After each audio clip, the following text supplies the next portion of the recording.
Welcome to episode 3 of Bookshelf Storytime. If you're new here, welcome, happy to have you, and if you've been here before, welcome back. I filmed this series on my channel where I basically just tell stories about the books that live on my shelves. So without further ado, let's get into some stories. The first book I'm going to talk about is one of my favorite comfort reads, and it is Practical Magic by Alice Hoffman. Now, I think a lot of people are familiar with the film version of this, and if you didn't know, the film and the book could not be more different. The only thing really the same are some of the character names, and Jillian does have a boyfriend who she needs her sister's help with hiding the body and covering up that crime, but everything else is pretty much different.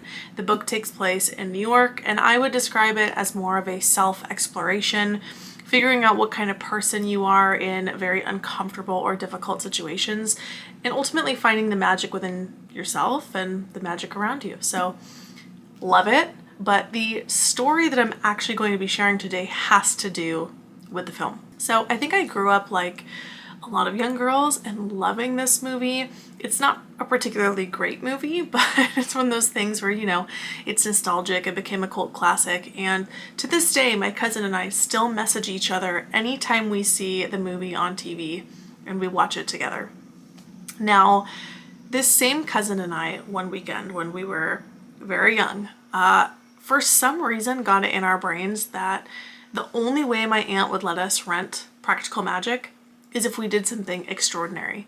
Now, this was already bizarre and really made no sense because my aunt was a very nice person, a very nice parent. She would have let us rent the movie anyways, so I'm not really sure what we had or what we were on that day. We were bouncing off the walls, wanted to watch the movie so badly that we just didn't want to risk it. So we were like, we've got to do something amazing.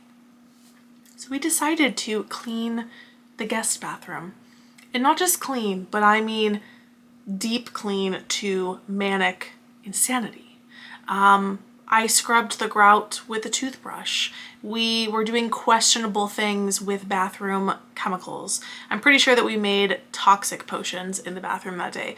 And I am almost positive that one of us scrubbed the toilet with our bare hands. That's how insane this little episode was. So bathroom was sparkling. It looked amazing. My aunt comes home and she's very confused as to why we did that. And she said, I would have let you guys rent the movie. What are you doing? So anyways, anytime I see this book sitting on my shelf, even though I do love the book and I read it at least once a year, every other year, I always think about the movie and that weekend that we crazily cleaned the bathroom for some unknown reason.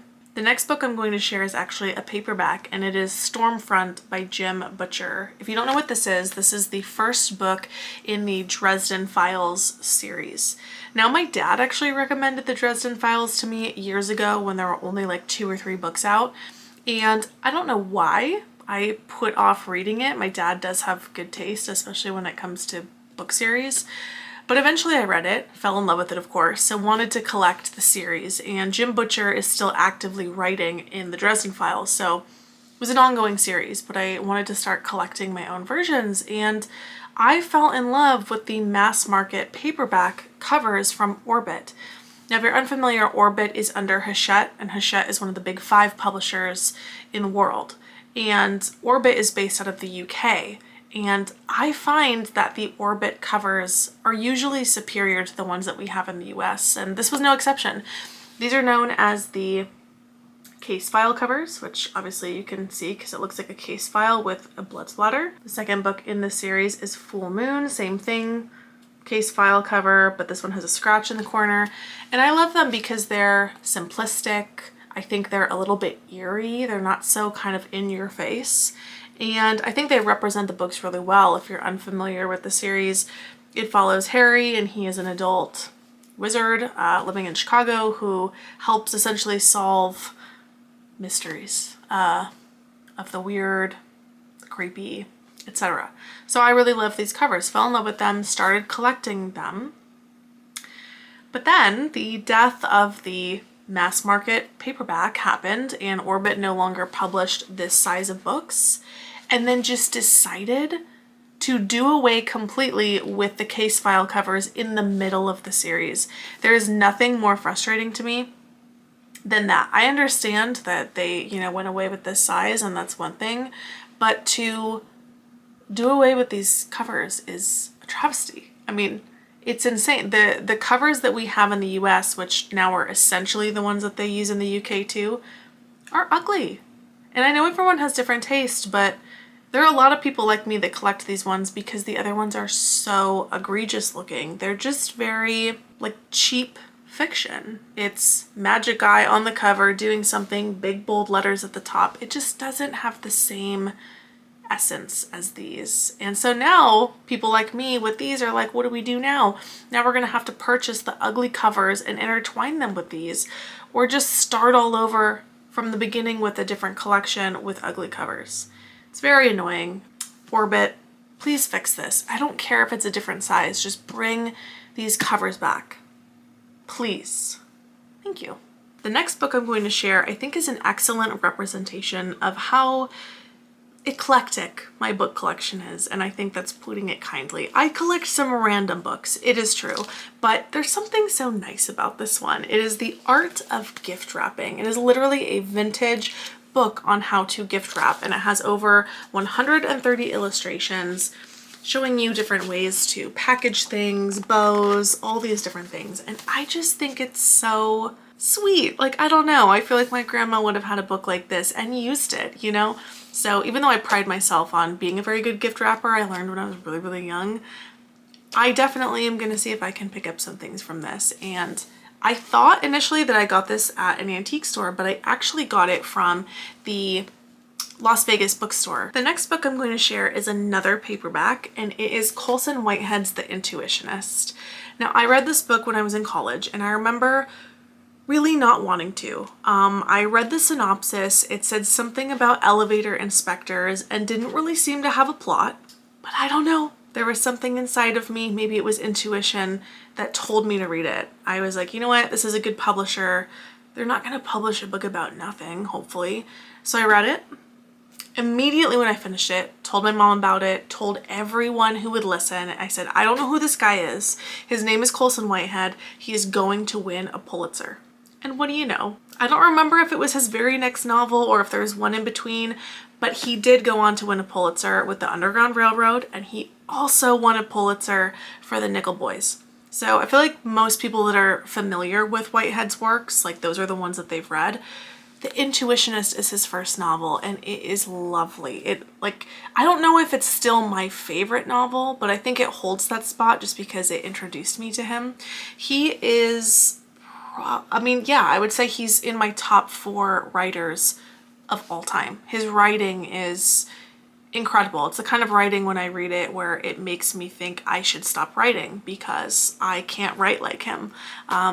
Remarkable. But sharing this paperback because I told someone about this book, said I loved it, and I said, I have a copy of this book that you might like. And I don't know if you can see it, I don't know if it'll focus, but this is actually an advanced reading copy, which I just think is so special for this book because being that it's his first novel and it's the advanced reading copy, this is like a representation of the closest I can get to the beginning of what would become his successful career with novels. So I love this and I cherish it very, very much. If you haven't read Colson Whitehead, please do. He is incredible. The last book I'm going to share with you is Flawless by Sarah Shepard. This is the second book in the Pretty Little Liars series. Don't ask. I read these books when I was a teenager. For some weird reason, I wanted to read them again in my late 20s. Essentially, I wanted the first editions. It has a very specific cover. They don't have those covers anymore. And so to find every book in the series, because there are quite a few of them, it's very difficult. I searched for them for months. Somebody finally came on the internet, this angel, and was selling her entire collection. All of them had covers, a very good condition. Done. Ordered it, had it delivered, read the first book in a day, went on to read this one. It's the second one. You might be wondering, where is the cover if that was so important? Well, I put this on my bed. My fault. I leave. I come home and my precious angel puppy is sitting on the bed eating my book. Completely almost finished off the cover. Ate an entire chunk out of the corner. So I thought, okay, I can't keep this book. I can't read it. He ate a bunch of the words. So I searched on the internet to replace this book with that specific cover. Took a little bit of time to find one. I did find one, ordered it, had it delivered. Thought, great, can't wait to read it. Set the book on my nightstand because my puppy can't jump on the nightstand. Left, came home. Well, apparently my puppy had jumped on the bed and then walked on the nightstand and brought the book into the bed because pretty much in the same position was chewing the exact same book. Cover destroyed, book half eaten.